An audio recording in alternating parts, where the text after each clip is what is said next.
guys, it's Lizzie. So this is just a sit down, unplanned video. I almost started crying just now thinking about it because I was so close last summer to giving up my faith and not being a Christian, not believing in God. How did that happen? You know, you look back and you're like, how did I get to that point?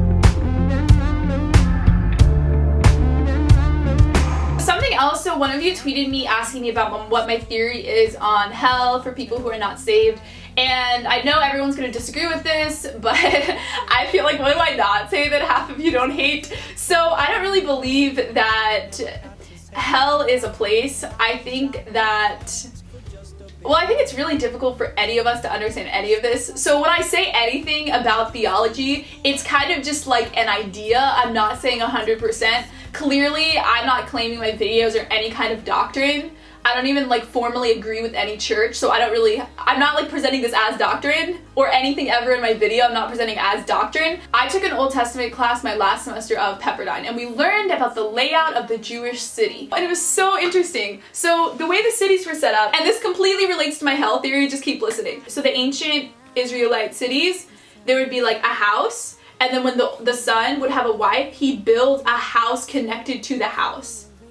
And so it'd be the house, and then house, you know what I mean? And there'd be more families living in the house. So this relates to a lot of Bible passages in the New Testament. So Jesus says, I'm going to my Father's house to prepare a room for you. Sometimes it says a mansion. The word for mansion or room, whatever translation you have. And so there'd be kind of a mega house, and then there'd be another mega house. And then all of the mega houses would be inside the city wall. And then there was a ton of other stuff in the city as well. But then there was the gate.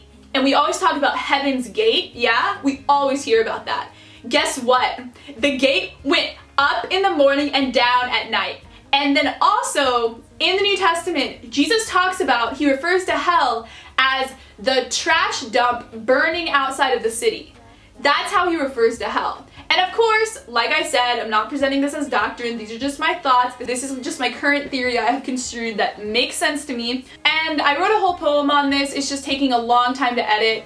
But my depression really helped me understand this too, because sorry this is all over the place, just please keep listening, it will all connect in a little bit. So people always say depression is hell, or people say that was hell. They use that term a lot.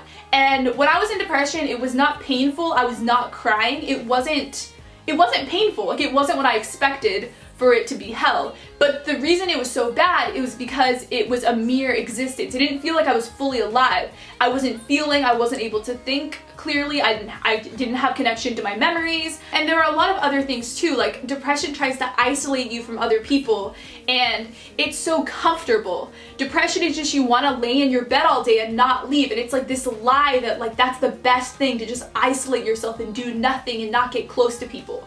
And that's what I think hell is. And so I think heaven is going to be a live option for everyone, the city of God.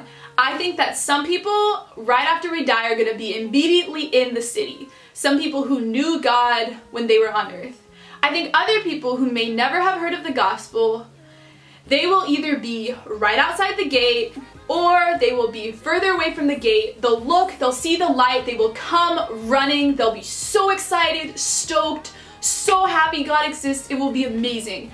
And one of my friends is like this, one of my best friends, he's agnostic, he doesn't believe in God, but he really wants heaven to exist. And so I think if he never becomes Christian on earth, I think that he will be standing outside the city, looking at the city, and he will come walking into the city and be extremely, extremely excited to meet God.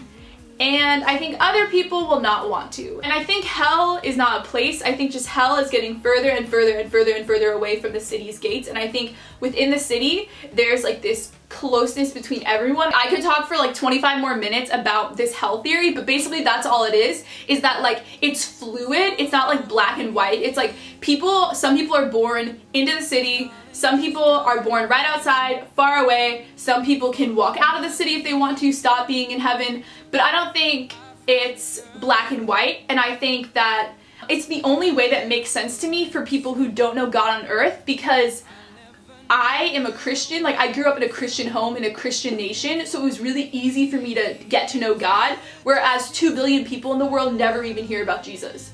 And other people, they grow up in a way to where they just never hear the gospel, and to where it seems extremely, like the video I made talking about how we can know the gospels are accurate. Some people, they never saw a video like that. I've met people who didn't even know Jesus was a historical person.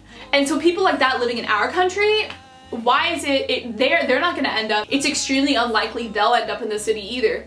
And you know, it's our fault. Like, it's my fault. If you're a Christian, it's your fault. We need to work really, really hard to get all the information out to everyone about the gospel. And so we're not doing that. And so I don't think the people are gonna be punished for Christians not doing their job. You know what I mean? And so that's why I think it's gonna be an open invitation to everyone. And I think some people are not gonna want to be there. I used to believe in universal salvation, but now I don't. And there's a lot of reasons for that. So I think not everyone will want to be in heaven. I used to think everyone would want to be in heaven, but no, not everyone wants to be in heaven. Not everyone wants to surrender to God and be in heaven. But I think a lot of people who are not a Christian, don't know God, they do want to know God. If they met him and saw him, they would immediately want to surrender and serve, and they'd want to be in heaven. So those are just my thoughts on that. I want to know your guys' thoughts too. I'm sure a lot of you will just be very into the Bible about what you think about it. I just think, I don't know, I've never been black and white in understanding theology, because we can't understand God. Like, we just cannot understand God. So trying to constrain some hell view into some sentence doctrine is just crazy to me. But I'm really excited to read all of your comments. Thank you for supporting me and being encouraging and not judging me for everything that happened to me last summer. I love you guys so much, and I will see you in my next video. Bye!